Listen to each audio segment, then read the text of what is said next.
Capitolo primo, parte seconda, la stella Assira.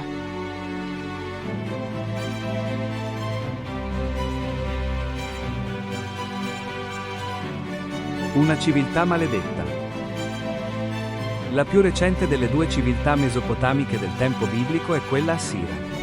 Questo regno venne fondato da Sargon 24 secoli avanti la nostra era, ma solo nel XVII secolo divenne una grande potenza e una belva fra i popoli. Dove un tempo stava la città di Assur, una delle capitali del regno, oggi si eleva un gruppo di collinette sulle quali, alla stagione dei monsoni, si accumula la sabbia del deserto. La città si trovava a sud dell'odierna Mosul irachena, ed era costruita su un promontorio, sulla sponda destra del Tigri, dominava la pianura circostante in un quadro grandioso. Fu la prima capitale dell'Assiria, già al tempo di Sargon. Nell'VIII secolo Sennacherib, il re del tempo del profeta Isaia, la abbellì per far risaltare, al di sopra del dio babilonese Marduk, la supremazia del dio guerriero Assur, re di tutti gli dei, creatore di se stesso, come è detto in una iscrizione.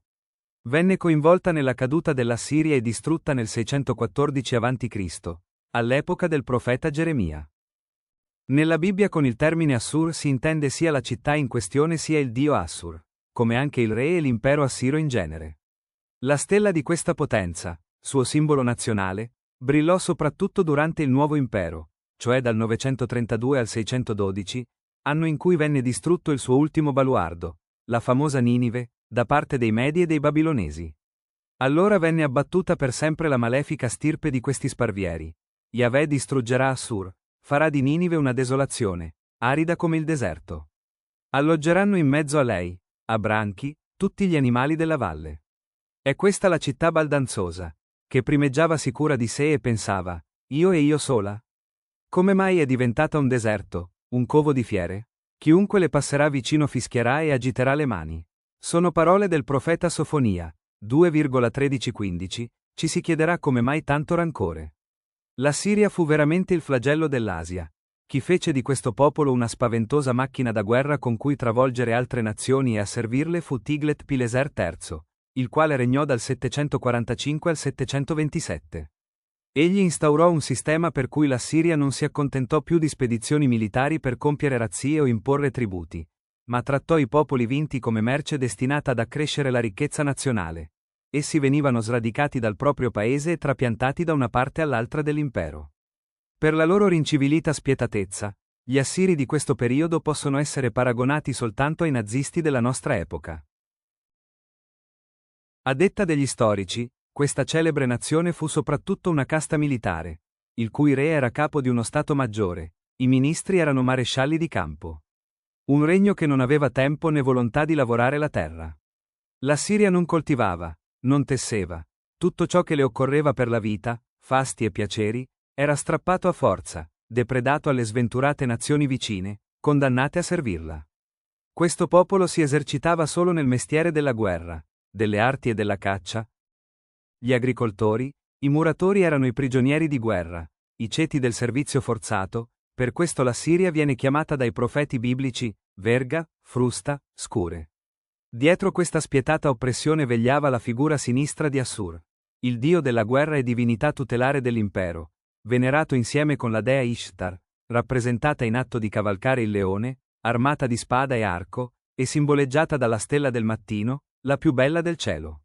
Eppure i re assiri, belve in guerra, coltivavano in tempo di pace arte e letteratura. A Khorsabad, l'antica Dur-Sharrukin, le pareti del palazzo di Sargon II, il monarca assiro che nel 722 espugnò Samaria, erano rivestite di pannelli d'alabastro, con bassorilievi che ne raffiguravano le vittoriose campagne militari. Aveva 7 porte, rivestite di maioliche a rilievo e fiancheggiate da sculture di tori alati. Di forma quadrata, il palazzo occupava complessivamente un'area di oltre 300 ettari. Vi è stato ritrovato anche il laboratorio dove gli scribi e cronisti reali redigevano in carattere cuneiforme, su tavolette o in prismi d'argilla, opere destinate alla storia, cronache militari, dedicazioni di templi, corrispondenza diplomatica e amministrativa, protocolli, testi religiosi e cosmogonie, iscrizioni commemorative e liste dinastiche, osservazioni e calcoli astronomici, che formano quel complesso di documentazione che va sotto il nome di letteratura assira. Anche a Nimrad, l'antica Calà, altra grande città dell'Assiria, furono scoperti enormi edifici e sculture. Sopra grandi lastre di pietra sono rappresentati in bassorilievi pieni di vita le conquiste e i saccheggi delle città espugnate, dove vediamo lingueggiare le fiamme dell'incendio mentre i barbuti soldati assiri ne demoliscono le mura, dalle cui brecce escono file dei deportati. A mano che questi bassorilievi tornavano alla luce sotto l'attrezzo dell'archeologo, tutto rivelava le tracce dell'incendio e della distruzione a opera dei Medi di Ciassare e dei confederati babilonesi guidati da Nabopolassar, sulla fine del VII secolo. Rovina e desolazione riempivano gli interni degli edifici dissotterrati. La fiamma aveva morso anche la pietra. I profeti biblici esultarono quando l'Assiria venne travolta, e non a torto. L'aureola di splendore che circonda tuttora il nome delle città assire ha potuto far dimenticare a noi, ma non ai contemporanei, che questo popolo, nel suo ultimo periodo, fu la nazione di un'avida razza d'oppressori senza misericordia, il flagello dei popoli più miti, i quali tremavano e maledicevano le schiere implacabili che essa vomitava incessantemente. Eccomi a te, oracolo del Signore degli eserciti. È scritto nel profeta Nahum. Alzerò i lembi del tuo vestito sulla tua faccia e mostrerò alle genti la tua nudità e ai regni le tue vergogne. Ti getterò addosso immondezze, ti coprirò d'infamia, ti esporrò al ludibrio. Allora chiunque ti vedrà, fuggirà da te e dirà, Ninive è distrutta. Chi la compiangerà? Non c'è rimedio per la tua ferita, la tua piaga è incurabile. Chiunque udrà tue notizie applaudirà, su chi infatti non sia riversata la tua spaventevole crudeltà. Nahum 3,1, 5 a 7 e 19. È possibile che la ferocia d'un popolo dipenda dalla paura di sventure da cui si sente minacciato, e infatti, a differenza del piccolo popolo dell'alleanza sinaitica, gli assiri vivevano nel terrore delle varie divinità. Gran parte delle concezioni religiose assire procedevano dallo studio delle potenze occulte e dai vaticini che se ne traevano. Questo popolo ebbe a combattere di continuo contro gli spiriti cattivi, che le rappresentazioni a noi pervenute mostrano ringhiosi come lupi. La magia ufficiale quindi era incaricata di tener lontane le influenze malefiche, contro le quali, d'altronde, dovevano lottare le stesse divinità protettrici delle fortune nazionali. Ninive era la più grande ed è rimasta la più celebre città dell'Assiria. Per conoscere ancor meglio quale stirpe l'abitasse, leggiamo alcuni oracoli biblici del tempo. Guai ad Assur, verga della mia collera e frusta del mio furore.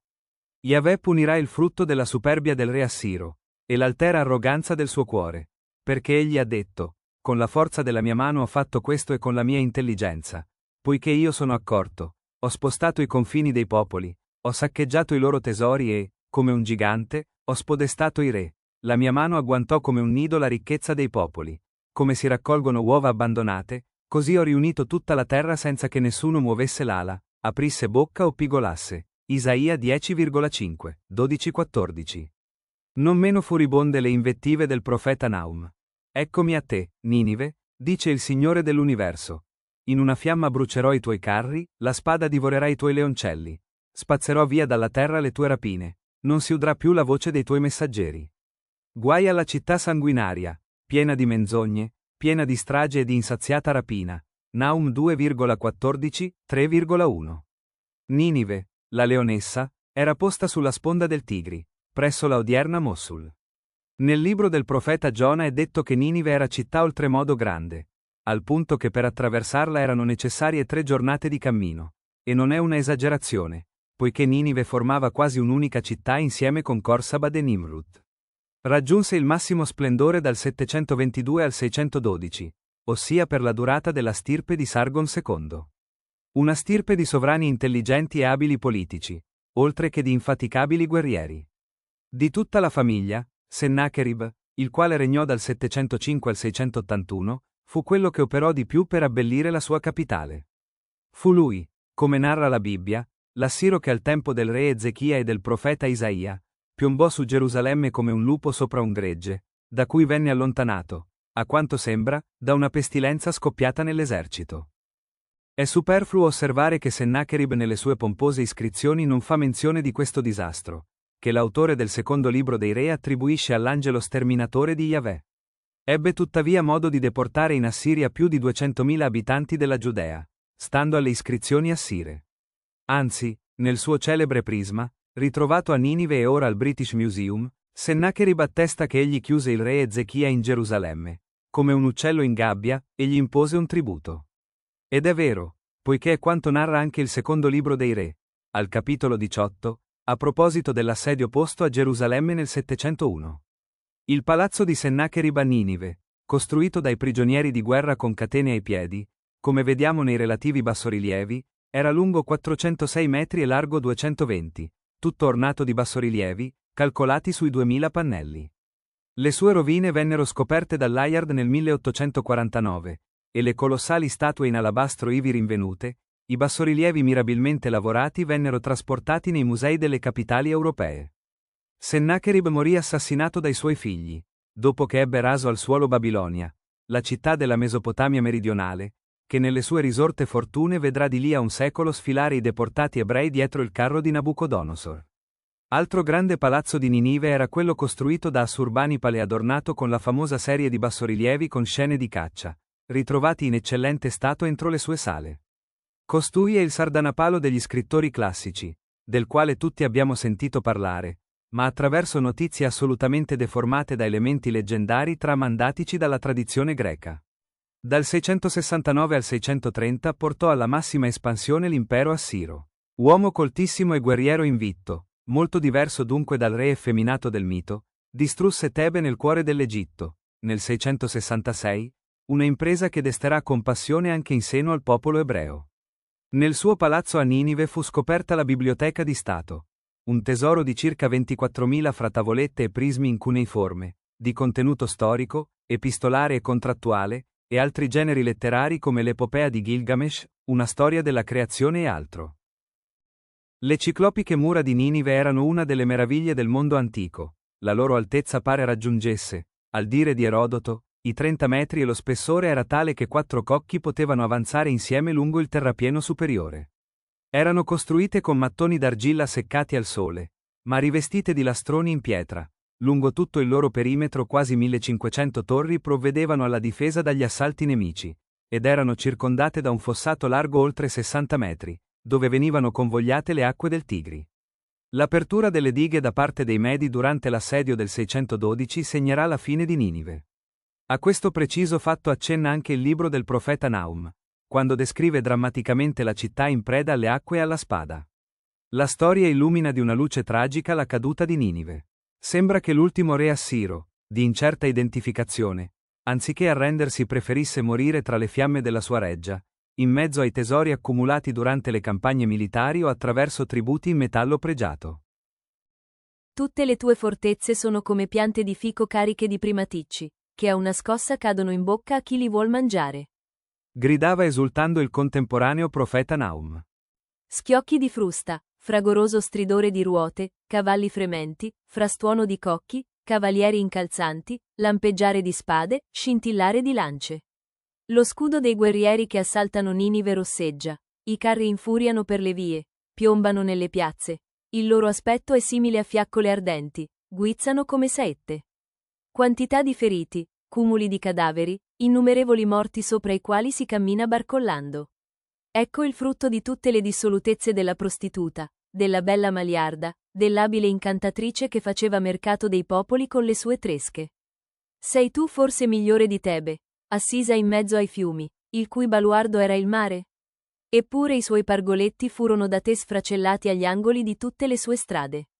Anche tu berrai sino alla feccia. Il fuoco ti divorerà, ti sterminerà la spada. Nahum 2:3. Ma Ninive non è soltanto la città maledetta e destinata alla distruzione per la sua protervia e crudeltà. Proprio su Ninive la Bibbia ha scritto il più sorridente e gentile libro di tutto l'Antico Testamento. È il libro di Giona, dove la missione del profeta nella città scellerata è l'annunzio dell'amore di Yahweh per tutti gli uomini. Il particolarismo dei giudei, primo dei quali lo stesso Giona, stenterà a capire il disegno divino. E questo dimostra che se Israele ha redatto la Bibbia, non ne è però l'autore. L'esilio delle 10 tribù. Prima di estinguersi, l'eruzione assira raggiunse Israele, il regno secessionista delle 10 tribù con capitale Samaria. Siamo verso la fine dell'8° secolo, e i re assiri avevano percorso varie volte con le loro armate le vallate palestinesi, allorché nel 722 Sargon II espugnò Samaria e ne deportò gli abitanti. I peccati di infedeltà a Yahweh, primo fra tutti l'idolatria e l'oppressione del povero, avevano attirato sulle classi dirigenti ebraiche le minacce terribili dei profeti che Yahweh mandava per stimolare il suo popolo alla conversione. Nel celebre obelisco nero di Salmanassar III, ora al Museo Britannico, nel secondo registro della stele, è ritratto il re israelita Jehu, in atto di prostrazione davanti al re assiro. Jehu era il re che aveva sterminato il casato di Acaz Jezabele, l'odiata coppia del IX secolo, al tempo del profeta Eliseo.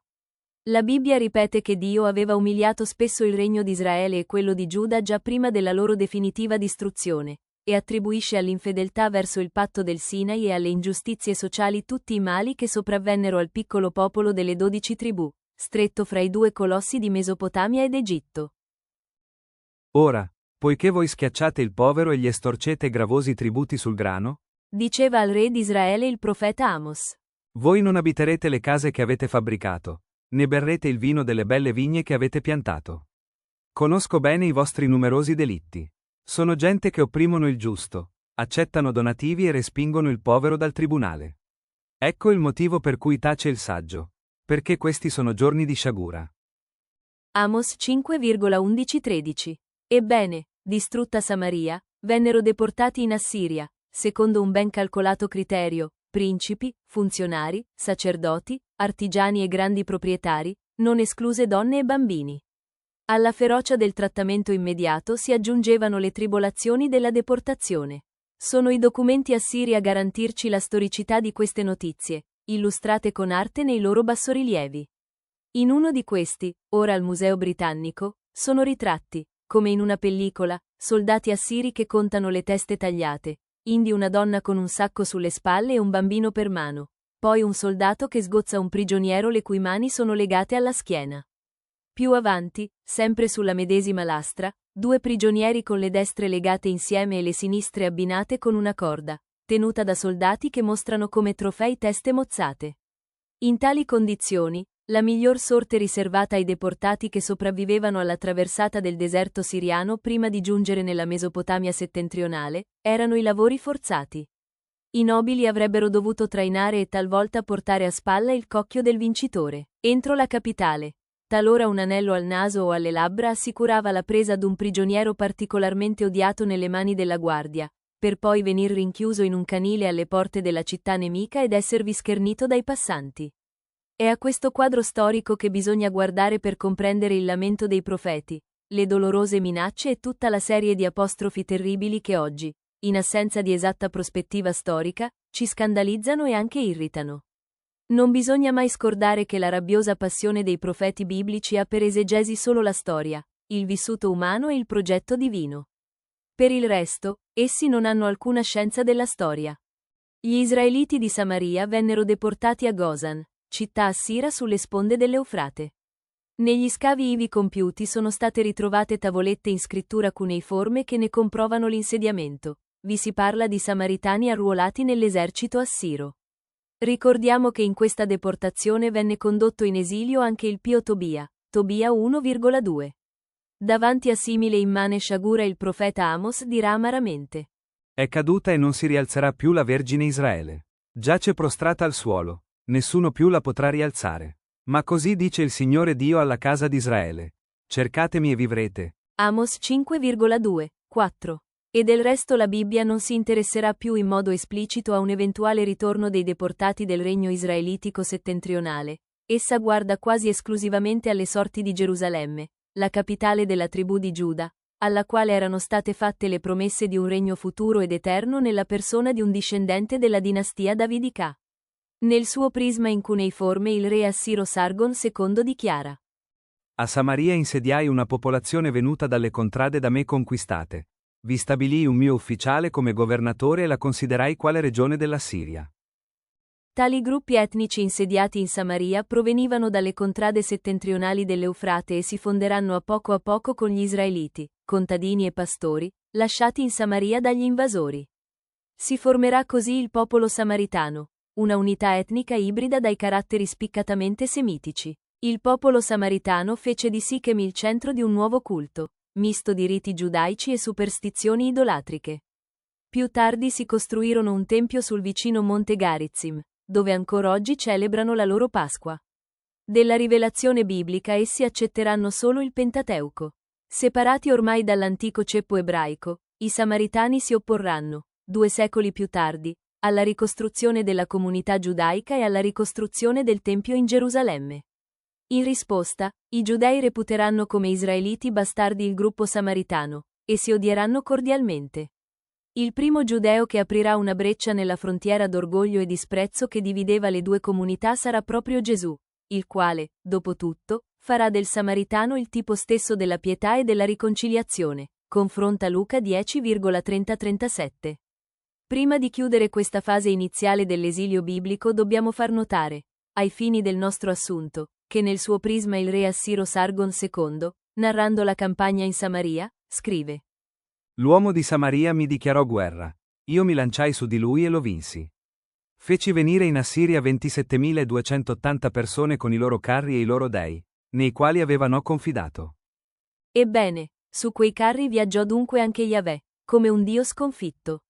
Ma chi oggi a Ninive o a Nimrad, presso qualcuno degli stipiti rialzati delle porte assire dove sono scolpiti enormi tori alati a testa umana e zampe di leone, sosta e contempla la desolazione d'un campo sterminato di memorie, dovunque volga lo sguardo, non evita l'emozione di sentirsi soggiogato dal profilo delle rispettive zikkurat, gigantesche colline di terriccio e sterpaglie sotto cui dormono sepolte le torri altare che una volta brillavano al sole nelle loro maioliche policrome. Là davanti nessuno riesce a vincere il silenzio, messaggero di Dio nel giudizio sulla storia umana.